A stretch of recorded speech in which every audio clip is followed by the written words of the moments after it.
Assalamualaikum warahmatullahi wabarakatuh. Pada kesempatan kali ini saya akan menjelaskan tentang itu mengubah data kelembagaan pada profil lembaga pondok pesantren EMIS 40.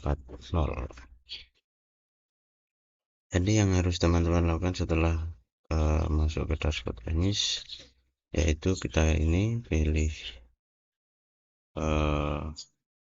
menu kelembagaan,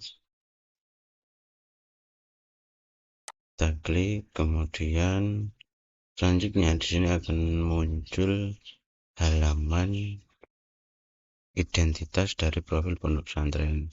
Bagian pertama pada tab ini adalah identitas lembaga. Terdapat beberapa data yang tidak dapat diubah pada EMIS, diantaranya yaitu NPSN, kemudian nama lembaga dan jenis satuan pendidikan. Nah, itu kita pilih profil. Nah, di sini ini tidak bisa diubah. Kemudian ini harus dilengkapi. Pada bagian kedua, pada tab ini adalah identitas penyelenggaraan, yaitu ini. Bagian ini akan ditampilkan khusus bagi lembaga ponpes induk yang mempunyai lembaga satuan pendidikan, yaitu PKPBS, Muadalah atau PDF semacam itu, atau MDT dan LPG. Di sini nanti muncul datanya. Lengkapi semua data pada tab identitas ini. Kemudian ini sampai nomor telepon, kemudian bank. Jika telah melakukan perubahan dan telah melengkapi data, maka klik tombol simpan untuk menyimpan perubahan data. Nah, ini kalau diubah ini karena ini sudah benar, nanti tidak ada menu simpan. Kemudian pada lembaga MDT terdapat kolom input apakah lembaga berada di lingkungan pesantren atau tidak. Jika dicentang, maka cari dan pilih lembaga pesantren dengan mengetik NPSN atau nama lembaga tersebut. Ini kalau itu lembaganya berupa MDT atau Madin. Kemudian yang kedua yaitu di menu ini ada lokasi.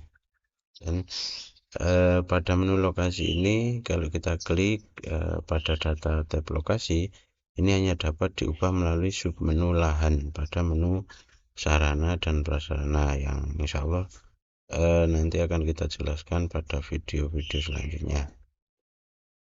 Kemudian ubah lahan dengan status lahan utama. Ini diubahnya di Sarpras di sini. Kemudian ini ada alamat lembaga yang kita isikan, yang berisi kolom-kolom alamat lembaga, diantaranya ini alamat dusun, jalan atau desa, dan RT RW, kelurahan, kecamatan, kabupaten, provinsi, dan kode pos. Nah, di sini ini ada namanya peta atau maps letak daripada lembaga tersebut. Nah, ini bisa diisi. Kalau sudah diisi berarti sudah tidak ada menu simpanan. Kemudian bagian kedua adalah letak lembaga. Yang tadi ini letak lembaga. Ini sesuai dengan map ini sesuai dengan apa itu letak lokasi lembaga pondok pesantren tersebut berada. Kemudian bagian ini letak lembaga itu kan ada terdiri dari peta lokasi lembaga, kategori geografis, ini kategori geografis, potensi wilayah, ini misalkan di daerah teman-teman itu Potensinya apa? Kalau di tempat kami, di koperasi, UMKM, nah ini ada peluang-peluang potensi. Pedesaan, wilayahnya di pedesaan. Kemudian bagian ketiga adalah jarak ke lokasi tertentu. Ini jarak ke lokasi tertentu ini ke pusat ibu kota provinsi. Ini berapa kilometer? Ini di antaranya yaitu ke pusat ibu kota provinsi, terus kabupaten kota, terus ke kecamatan. Ini Kemenak provinsi berarti Kanwil, kantor Kemenak kabupaten kota, kemudian pontren terdekat. Ini jarak antara pondok pesantren dengan pondok pesantren. Misalkan di desa atau dusun sini ada lembaga pondok pesantren Rodotul Tulab misalkan, kemudian di tetangga sebelah itu ada yang namanya Rodotul Tolibin. Nah, ini jarak antara pondok pesantren dengan yang kita tempati. Kemudian ada galeri foto. Nah, ini di sini teman-teman bisa lihat kalau sudah diupload ini seperti ini.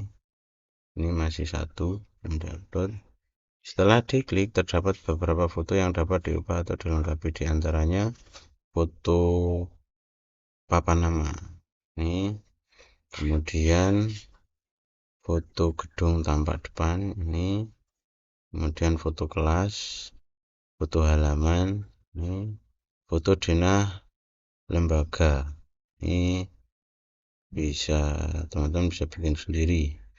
Kemudian musola atau masjid. Nah, ini yang terakhir ini adalah galeri foto-foto yang diunggah. Pada dialog konfirmasi, klik tombol ya untuk menyimpan. Selanjutnya klik tombol tutup untuk menutup dialog konfirmasi. Ini jika teman-teman sudah menguploadnya, ini tombol simpan ini akan menjadi hijau. Kemudian ketika diklik ini akan merubah ada notifikasi tutup. Nah, itu. Kemudian yang terakhir yaitu dokumen perizinan.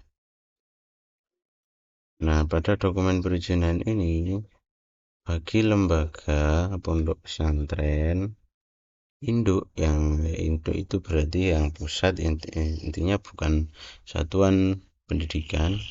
Induk, MDT dan LPG terdapat dua jenis dokumen perizinan yang dapat dilengkapi, di antaranya SK izin beroperasional. Ini kemudian itu kalau yang induk. Jadi di sini SK izin operasional di sini. Kemudian akta pendirian penyelenggaraan, jika penyelenggaraan lembaga atau yayasan atau organisasi keagamaan. Ini kalau nomor akta yayasan, kemudian ini tanggal dan tahunnya diupload, kemudian ini SK perizinan, tanggal SK berlaku sampai, nah ini bisa ini sampai 2100, karena untuk yang ini kan tidak ada masa untuk pondok pesantren yang sudah mengajukan lembaga apa itu izin operasional yang terbaru itu tidak ada masa berlakunya, sehingga ini saya bikin 2100 itu aja. Ini kalau sudah diupload nanti akan, nah di sini muncul menu simpan. Nah, jika lembaganya itu perorangan, itu akan muncul KTP penyelenggara lembaga, yaitu ketuanya. Klik tombol simpan untuk menyimpan perubahan data. Jika sudah diupload, maka ini akan menjadi hijau, kemudian disimpan. Nah, untuk lembaga satuan pendidikan di bawah pondok pesantren seperti PKPPS, SPM, PDF, dan Ma'had Ali hanya terdapat pendataan dokumen SK izin operasional, berarti yang ini teman-teman.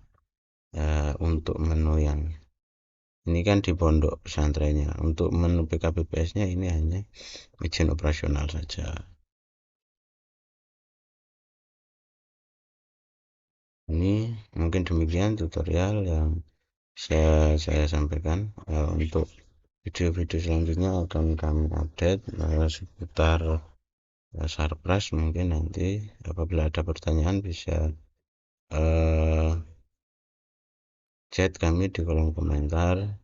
Dan jangan lupa subscribe, like, dan share apabila video ini bisa memberikan manfaat. Baik, terima kasih. Demikian, assalamualaikum warahmatullahi wabarakatuh.